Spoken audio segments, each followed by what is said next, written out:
Hi traders, and welcome to the technical analysis market wrap on the 26th of August.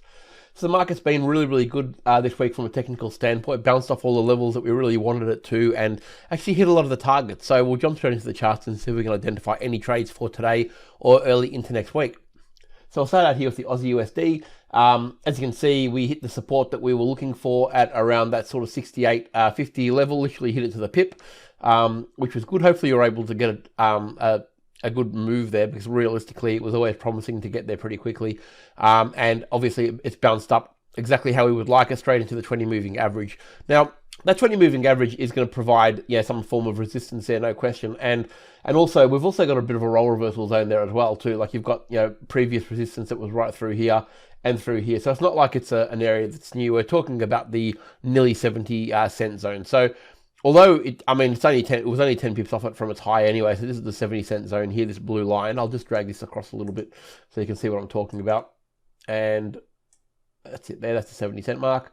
Okay, so realistically, it was very close to reaching it anyway. And most of the time, look, the 20 moving average would have just about had me out. I think while it's trading inside this range, it could probably bounce between the 68.50 and the 70 cent mark pretty easily. Look, you should have been able to get the move down, and you certainly would have seen the nice move bounce up. The way you get into a trade like that, of course, is you go to the smaller time frames and you look for those signals off that line. And you can see you had a multitude of bottoms here that actually basically picked up off that level and got going. So realistically, there were plenty of opportunities to get into it, but it is starting to reach the top end where it's probably going to find resistance. So realistically, what we're looking for now is maybe a little bit more, maybe one more push up. It could do it, but in reality, I'd be looking for a role reversal at around this level, anywhere between the 69.80 and the 70 cent mark.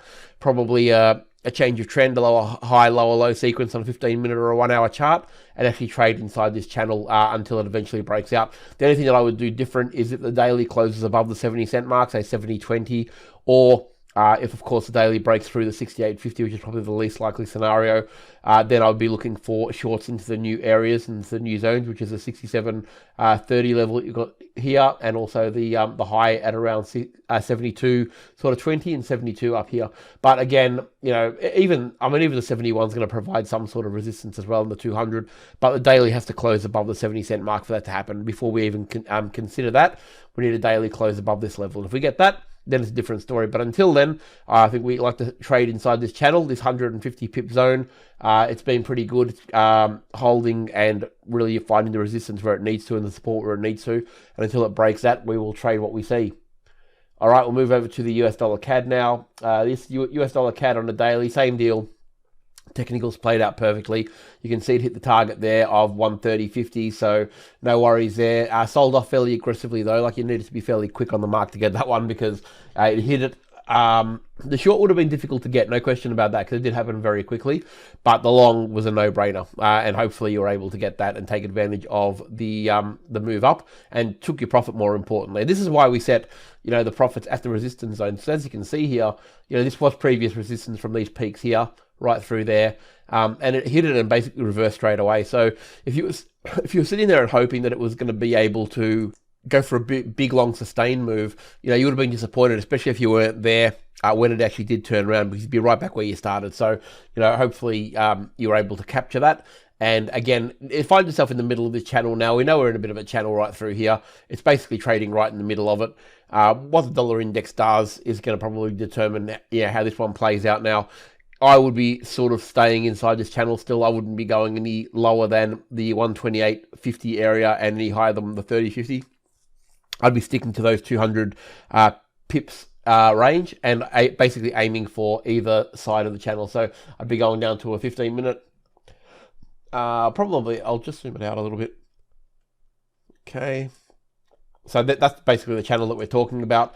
Any trades in the direction of either barrier is the one I would be taking. So a series of lower highs and lower lows, I'd be aiming for the 128.50, and a series of higher highs and higher lows, I'd be aiming for the 130.50. Basically as simple as that. When you draw your big time frame resistance and support levels, you can see how easy it is to trade the smaller time frames inside it. So yeah, that's a really big plus. You can see even here, if you were around during this trading session, you got a series of pullbacks to the 20 moving average that actually came down and gave you a reasonable amount of pips to basically get a decent trade in, which is nearly it was about 40 or 50 pips of pretty easy trading on the 15-minute chart. So that's what we're doing here.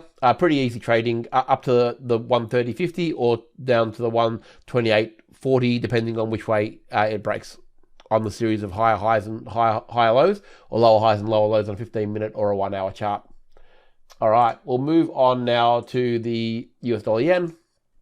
And US dollar yen, again, look, this one's been a little bit flat. It hit the peak. This was here last week. I mean, it hit our target last week, really, and it hasn't done much at all since. So realistically, there hasn't even been a trade. I mean, I look at that and think to myself that there's nothing there to actually trade. We were sitting at the resistance point. Like I said, we got that long, so it was all good. But it hasn't really done anything, hasn't gone on with the job, and it certainly hasn't sold off either. So it's stuck in a little bit of a range at the moment. This is one of those ones where I wouldn't be really interested in this one unless it actually closed above the new high. So if we've got to close above 137.80 on a daily, then I'd be looking to target the 139.40 area, the previous high. But it needs to close above this level first, above the 137.80. If we get a daily close above there, we can start aiming for the previous high of around the 139. But failing that, if it does a series of lower highs and lower lows on a 4-hour, I'd be starting to target the 20 moving average again on the daily, and that will probably be around the 135 area by the time it actually closes and gets a little bit of momentum up. So probably the 135 on the lower end if we get a series of lower highs and lower lows on a 4-hour that is actually substantial. But yeah, to me, it needs to do something before I would trade it. And yeah, it is at a resistance point as well. So it's probably one of those ones where it's not a bad one to just sort of sit and watch and wait for it to actually play the game. But it's been good. Like, look, we got the good move out of it, and hopefully you're able to capture that and take your profit where we set it for. All right, over to the dollar index. So this one's done a pretty good job of respecting its levels as well. As you can see, we had the big bounce off the roll reversal zone, absolute classic roll reversal zone there. Did the job, went straight to the previous resistance, which is what you would expect. And this is what I love about TA. It gives us the levels that we're looking for. The predictability of it is actually really, really good. So hopefully you're able to take your profits there. I mean, it's the euro that we're shorting, of course, so we'll get to that in a second. But we can see very clearly that we're at resistance on the dollar index, and that's going to coincide with basic support on the euro. We'll go straight to the euro now. As you can see, the euro hit the bottom. Got below the dollar parity line, went all the way down to the low 99s, and it's trying to rally off this point now.